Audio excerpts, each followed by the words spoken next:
안녕하세요. 읽는 약국 약사 정영주입니다. 여고생의 사연이 도착을 해서 여러분하고 같이 좀 한번 들어볼까 합니다.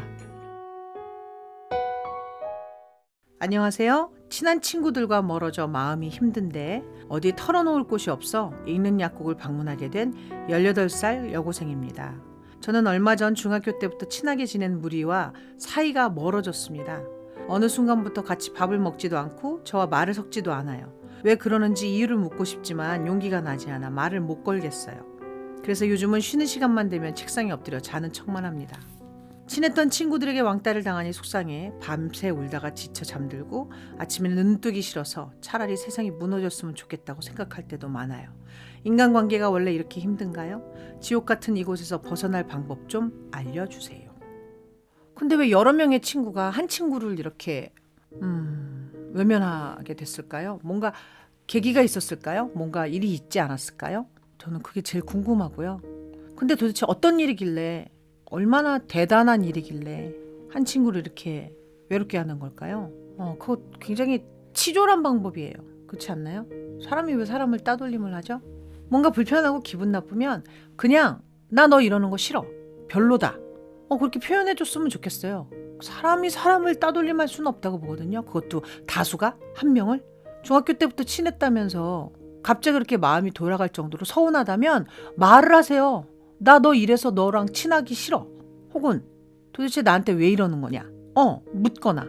이유도 없이 공통의 목적으로 그렇게 따돌림을 한다는 건 굉장히 비겁한 행동이라고 생각합니다.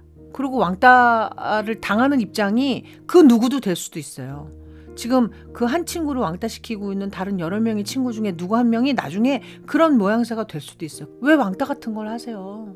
가뜩이나 여러 사람들 안에 섞여 있어도 외로운 게 사람인데 이 나이 때는 얼마나 외로워요. 가뜩이나 힘들고 공부해야 될 것도 산더미인데 왜 다른 사람을 왕따시키나요?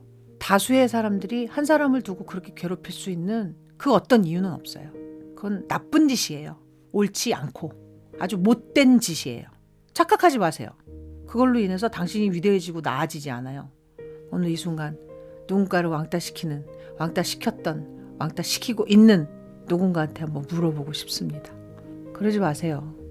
그리고 지금 왕따를 당하고 있다는 우리 18살 된 이 여고생한테 해주고 싶은 말은 외롭고 힘들겠지만 그냥 다른 친구들 만날 수도 있지 않을까요? 꼭 그 친구들이 절대적인 건 아니잖아요. 그 친구들하고 사이를 다시 회복하기 위해서 본인의 에너지를 낭비하지 마세요. 예전처럼 어차피 안 돌아가요. 돌아간다 한들 예전 같아지지도 않아요. 그러면 이 중요한 시간, 이 꽃 같은 시간을 그거에 쏟을 필요가 있을까요? 왕따라고 생각하지 마세요. 그 못돼 처먹은 것들하고 놀지 마세요. 난 정말 이렇게 얘기해주고 싶네. 오늘따라 명쾌한 대답이 안 돼서 좀 답답하네요. 위로가 될 수 있을지 모르겠지만 오늘도 책에서 좋은 글 몇 개 읽어드릴게요. 남에게 좋은 사람보다 나에게 좋은 사람. 조원희 작가의 글인데요. 정답의 기준을 남이 아닌 나에게서 찾는 사람이 되자. 이런 내용들이 있는 얘기인데요. 얼마 전에 제가 어느 잡지 인터뷰에서 했었던 얘기거든요. 삶의 기준을 남으로 잡으면 그 삶은 진행될 수 없다라는 얘기를 한 적이 있는데 이 작가님도 그런 생각을 갖고 계신 분인 것 같네요. 이 짧은 글들, 시 이렇게 들어보시면서 용기를 낼 수 있을 것 같다는 생각이 들거든요. 제가 읽어드릴게요. 행복하다는 것에 대해 곰곰이 생각해 본 적이 있나요? 만약 누군가 저에게 진짜 행복이 뭐냐고 묻는다면 행복은 비단 웃고 즐기는 시간에서만 탄생하는 것은 아니라고 말할 것 같습니다. 지금 내가 가지고 있는 감정을 거스르지 않고 솔직해질 수 있을 때 비로소 온전히 나라는 사람에게 충분히 집중할 수 있는 시간을 가졌을 때 그때가 되면 행복해질 수 있다는 생각을 합니다. 슬프다는 생각이 들면 슬프다고 표현하고 즐겁다는 마음이 들면 즐길 수 있어야 진심으로 행복하다 말할 수 있겠지요. 한 번뿐인 지금은 더 이상 돌아오지 않고 그때가 아니면 느낄 수 없는 감정일 테니까요. 행복은 긍정적인 의미만을 또한 부정적인 의미만을 품고 있는 것은 아닐 겁니다. 마음속 감정에 솔직해진다면 그게 진정으로 행복한 거라 생각한다면 삶과 행복을 대하는 태도가 달라질 거라 믿습니다. 쉽게 무너지지 않는다. 살다 보면 인생이 다 무너져 내릴 것 같은 순간이 온다. 특히나 힘든 시기는 운명처럼 한꺼번에 우리에게 다가오기 마련이라 한 번 시작되면 버틸 수 없을 정도의 고통이 밀려온다. 자라기 위해서 오랜 시간을 썼던 것들이 자의든 타의든 한순간의 선택으로 없던 일처럼 사라져버릴 때, 평생을 함께할 것 같던 사람과 하루 사이에 등을 돌릴 때, 기대했던 일들이 생각과는 전혀 다르게 벌어질 때, 사랑하는 사람이 다치거나 아플 때처럼. 만약 그런 순간이 지금이라거나 앞으로 그런 순간이 온다면 당황하지 말자. 지금 이 순간이 평생 갈 거라는 생각은 절대 하지 말자.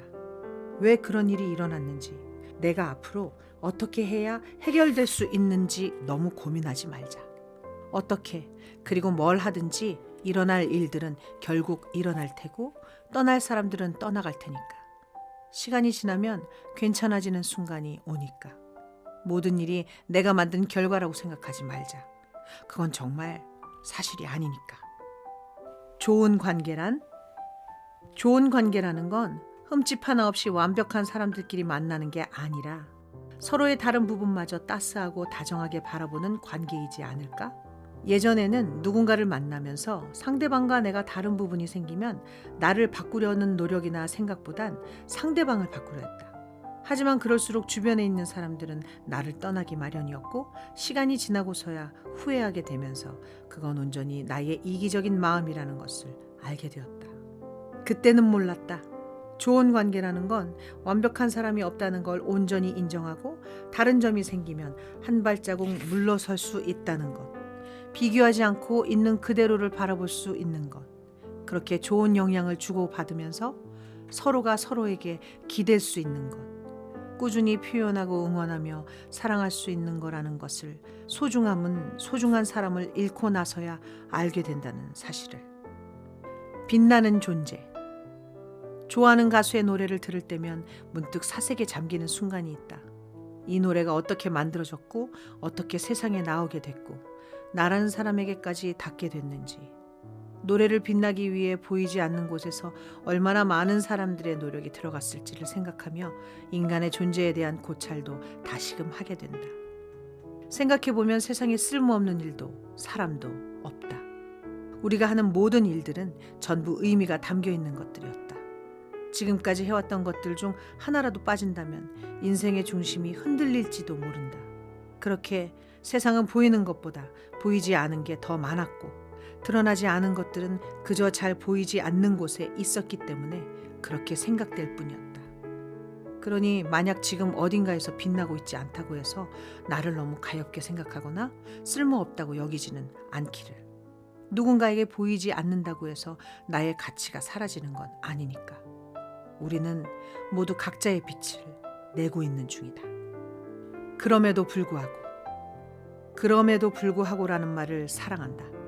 인생은 마음처럼 되는 일 하나 없지만 넓은 세상에 혼자 남겨진 기분이 들 때가 많고, 내 몸 하나 챙기기 어려운 날들도 가득하지만, 그럼에도 불구하고 꾸역꾸역 버텨내는 내가 조금 대단해서 내일은 더 좋아질 거라며, 부단히 노력하고 사는 내가 가끔씩은 대견해서 정말 곧 좋아질 것 같은 생각이 자꾸만 들어서. 당신은 누구를 위한 삶을 살아가고 있나요?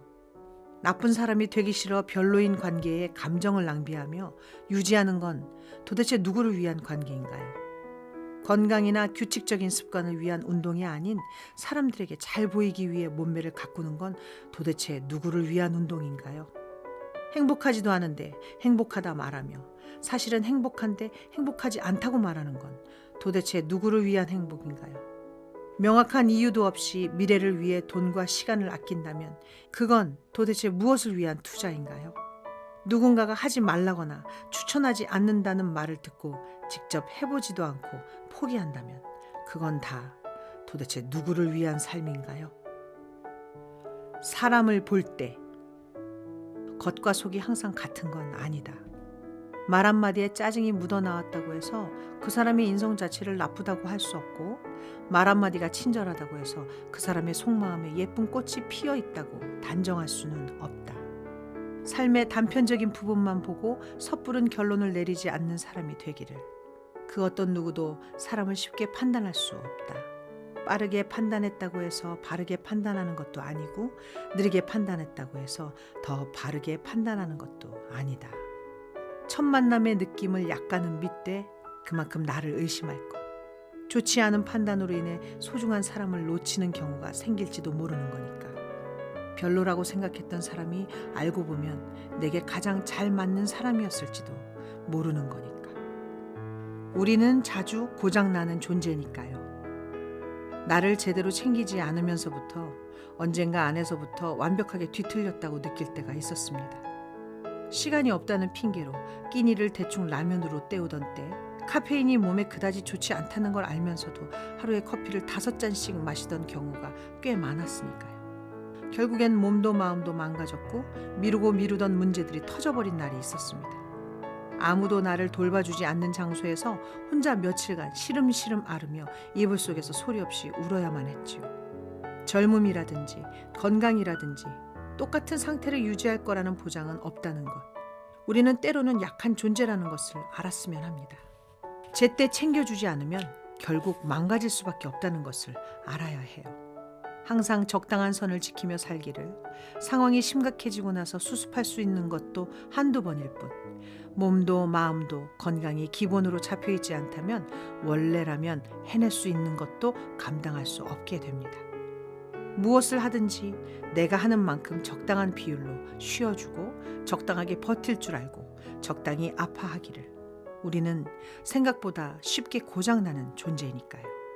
그 언젠가 한계를 버티지 못하고 무너진다면 무너진 것을 다시 세우기 위해 더 많은 시간을 써야 할지도 모른다는 걸 기억하기를. 삶에서도 청소가 필요할 때가 있다. 가끔 내 삶이 비참하다고 느껴지거나 마음이 복잡하다면 주변에 있는 것들을 정리해야 할 때가 온 것이다. 책상에 있는 쓰레기들을 치우고 방바닥과 옷장에 있는 옷들을 정리하며 생각이 많아지는 뇌를 정화시킨다. 정리를 마치고 나면 모든 일이 해결되는 것은 아니었지만 집중해야 할 것들에 집중할 수 있게 되고 불필요한 시선에 사로잡히지 않게 될 수 있었다. 일이든 인간관계든 삶에서 주기적으로 청소가 필요할 때가 있다. 머릿속에 너무 많은 것들을 집어넣기보단 지금 내가 가지고 있는 것들을 활용하는 게 효과적일 때가 많았으니까. 관계에서도 너무 다양한 인연에 에너지를 쏟기보단 소수의 사람들에게 진심을 전하는 게 더 행복할 때가 많았으니까. 인생은 어쩌면 채우는 것보단 비우는 것이 중요할지도 모른다. 아무리 넘쳐 흘러봤자 내 능력과 그릇은 정해져 있는 거니까. 생각해보면 대부분의 행복은 내가 감당할 수 있는 곳에서 나오는 거니까. 남에게 좋은 사람보다 나에게 좋은 사람. 사실은 보통의 사람은 나에게 좋은 사람보다 남에게 좋은 사람으로 살기가 쉽죠. 저도 그래요. 어떻게 남의 눈을 의식 안 하고 살까요? 이 사연 보내주신 지금 여학생한테 갑자기 생각이 난 말인데, 나한테 공들입시다. 사실 왕따 시키는 친구들한테 욕을 실컷 해주고 싶지만 별로 거기에다 시간 쏟고 싶지 않네요. 지금 이 책을 읽고 나니까 나한테 좋은 사람이 되십시다. 진짜 이 책 제목처럼요. 나한테 집중하는 시간을 조금씩 늘려봐요. 우리. 내가 오늘 뭘 더 하고 싶다. 내가 오늘 오랜만에 안 읽었던 옛날 책을 한번 꺼내 읽고 싶다. 영화 한 편 볼까? 먹고 싶었던 거 있는데 휴대폰으로 레시피 찾아가지고 한번 만들어 볼까? 집에서 머핀 한번 만들어 볼까? 그거에 집중하세요. 그럼에도 불구하고 더 힘들다면 댓글 주세요. 제가 또 열심히 찾아서 위로해 드릴게요. 도와줄 수 있는 만큼. 오늘의 읽는 약국도 또 이렇게 마무리를 해봤습니다. 여러분들의 삶에 얼마나 큰 도움이 될지 모르겠지만 여러분들이 혼자 있지 않다는 거를 저는 매 순간 알려드리고 싶어요. 그러면서 저 또한 그렇게 외로운 존재 아니고 여러분들하고 같이 숨쉬고 같이 열심히 치열하게 이 삶을 살아내고 있는 사람이다라고 느끼게 되거든요. 같이 열심히 열정적으로 한번 살아보십시다. 네, 오늘의 읽는 약국 여기에서 마칠게요. 식전 식후 상관없이 꼭 복용해주세요. 안녕. 지금 자막으로 나가는 메일 주소로 여러분들의 사연을 보내주세요.